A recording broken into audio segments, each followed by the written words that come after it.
Good afternoon, everyone. Let's talk about innovation and tradition.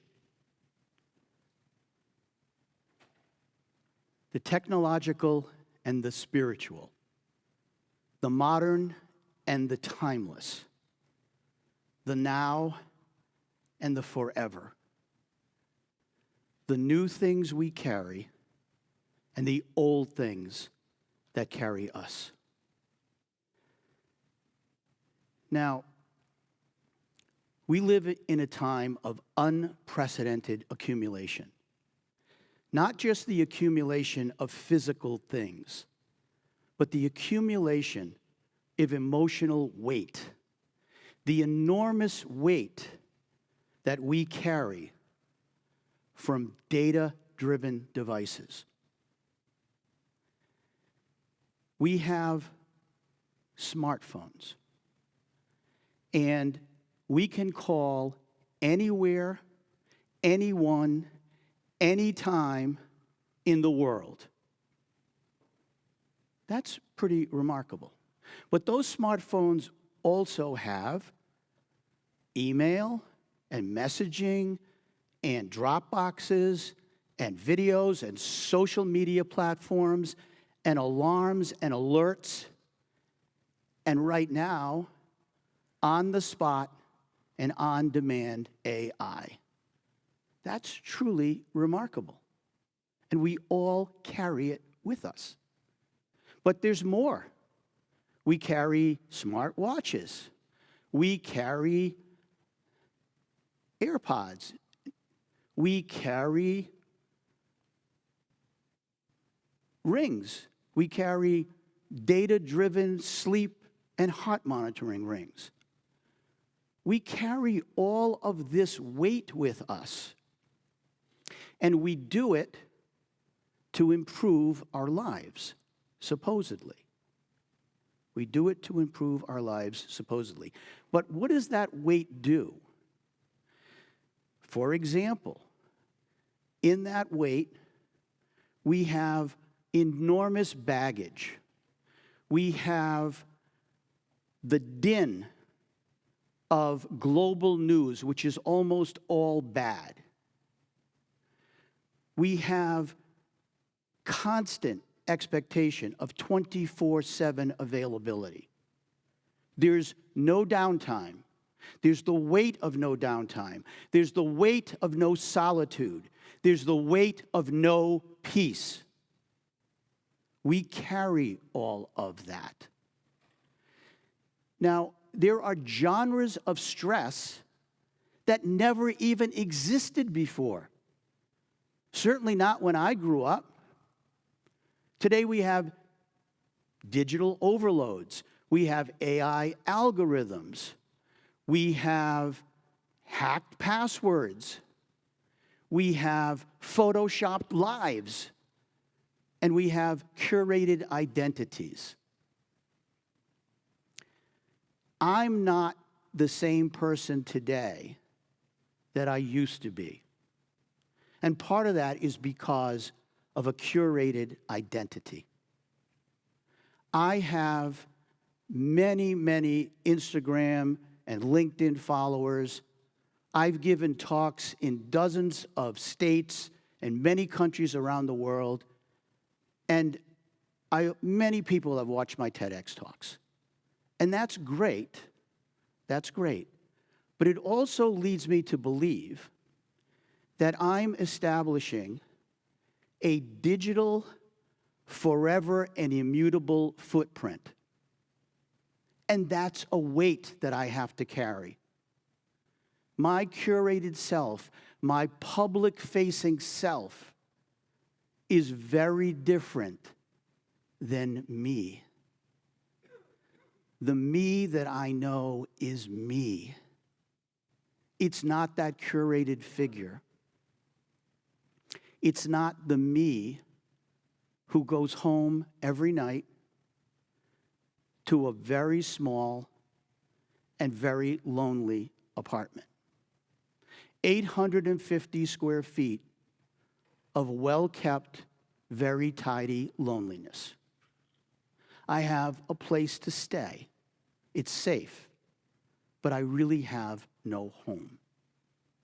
That's the weight that I carry. All of us are at least partially curated figures today. All of us have these identities, some of which we tried to create and some of which were created for us. And we have to live with them. We have to figure out a way to live with them. It's always a feeling. It's not enough. I haven't done enough. I have to do more. Those feelings weigh on us. They weigh us down. And so we try to reinvent ourselves, reinvent our lives, reinvent our relationships, because we feel we always have to do better. We need better tools. We need better toys. We need better this and better that. And none of it makes us better persons. None of it makes us better persons. But there are ways to lead better lives. To be able to say, it's okay. I'm okay. I'm enough. In order to do that, we need traditional things. We need traditional things that will lift us up and hold us up when that weight of the modern world just becomes too heavy. We need things that have lasted millennia.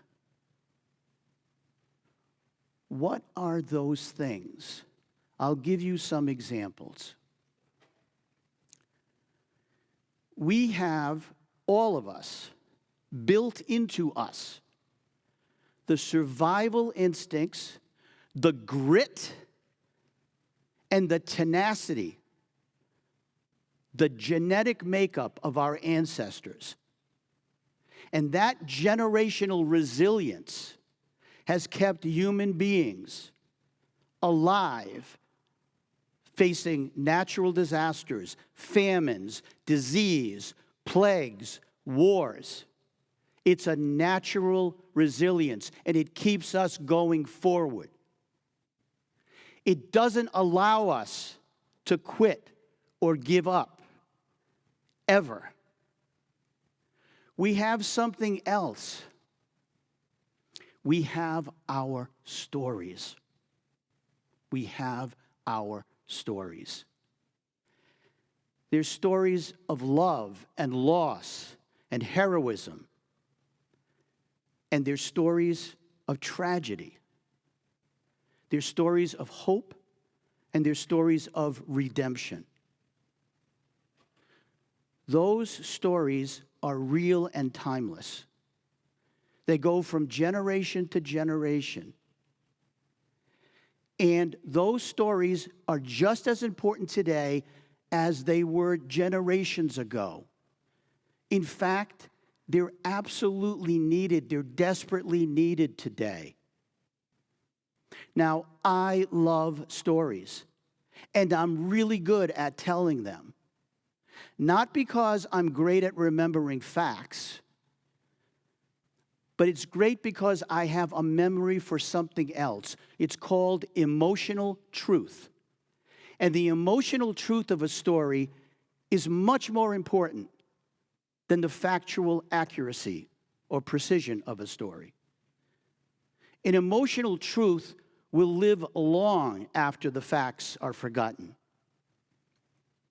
If years from now you remember any part of this talk, I don't believe you'll recall any of the facts that I gave you. But I'll be very happy if you recall how I made you feel, particularly if I left you with positive feelings of things like love and hope and redemption, things that lift those weights from you, That will make me very happy. And so we need to figure out, how are we going to do that? How are we going to rely on those traditional things? I'm no way suggesting that we ignore the modern world. We go off the grid. Not at all. I'm suggesting balance. I'm suggesting the balance between the new world and the traditional world, so that there will be something to lift us up always. I want to talk about some of the old things that carry me. Now, I mentioned that I have a smartphone. And that smartphone has the most current, up-to-date iOS. It can do all of those things and more that I briefly summarized. But I have another one. This is a pretty ancient model. This one, the iOS hasn't been upgraded in years. And I'm pretty confident that if I tried to upgrade it, the technology wouldn't work. This is my wife, Pat's phone. She died almost 4 years ago to this day. This was her phone. I call this phone every day. I've always kept it active. I pay a carrier every month to keep the number in place. I call it every single day. And when I hear Pat's voice, it grounds me. It comforts me. It gives me peace. And it gives me that feeling once again of being home. I also, as I said, I have a smartwatch. And yes, that smartwatch tells time. But it does a lot more than that. I can start my car from it. I can open the doors to my apartment building. I can get into my unit. I can get my messages. And I can get my texts. All from my wrist. But I also have this other watch. This was my dad's watch. And my dad gave me this watch just days before he passed. And he passed it on to me, not only so I could remember him, but so I would remember the importance of time. Now, time is important to be punctual, but it's also important to know when it's time to do the right thing, to not be silent, to stand up for what you believe, to speak out against injustice. This watch, I can't read any messages on it, but I receive messages from it, from my dad, telling me, John, wake up, speak out. It's time to do the right thing. And when I wear it like today, it's time to do my best. Now, my grandfather came to this country from Sicily in the early part of the 20th century, before World War I. He was a young man. He was penniless, and he didn't speak the language. I often wonder whether my grandfather would be welcomed to our country today. But he was welcomed then by our beautiful Statue of Liberty. He viewed her as a wonder, a symbol of hope, that this country would give him hope for a better life. Back then, her cape was made of copper. And in 1986, on the 100th anniversary of her dedication, the Statue of Liberty was restored. Her copper was removed. Someone purchased it so it wouldn't become scrap. and they purchased it and they protected it for years. And they recently decided to make that copper into coins in tribute to our 250th birthday as a country. Now, I bought one of those coins and I carry it with me every day in my pocket for two reasons. First, it reminds me of my grandfather. And it reminds me not only how the Statue of Liberty welcomed him back then, but how we still have to treat people like that today. My wife, Pat, I said it was almost 4 years to the day. She died on 4/16/22. And when I bought this coin, I went online and I asked, can I reserve a specific number minted? They said, yes. What number do you want? I said, I want 41,622, 4/16/22. My wife was a teacher. Who did she teach? She taught immigrants, just like my grandfather. Immigrants who didn't speak the language.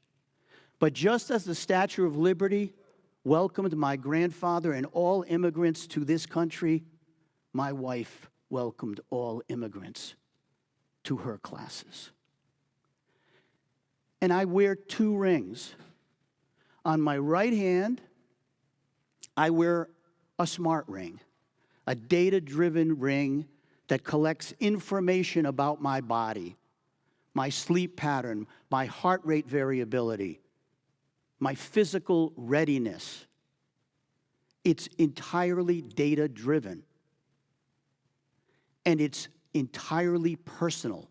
It's all about the I, the me, my stats, my body, my heart rate, my sleep pattern. On my left hand, I wear my wedding ring. It carries no data. It doesn't take a charge. It has no metrics, but it gives me immeasurable joy. It gives me the joy of knowing that someone once loved me. Someone devoted her life to me. I had a life partner. We raised a family together.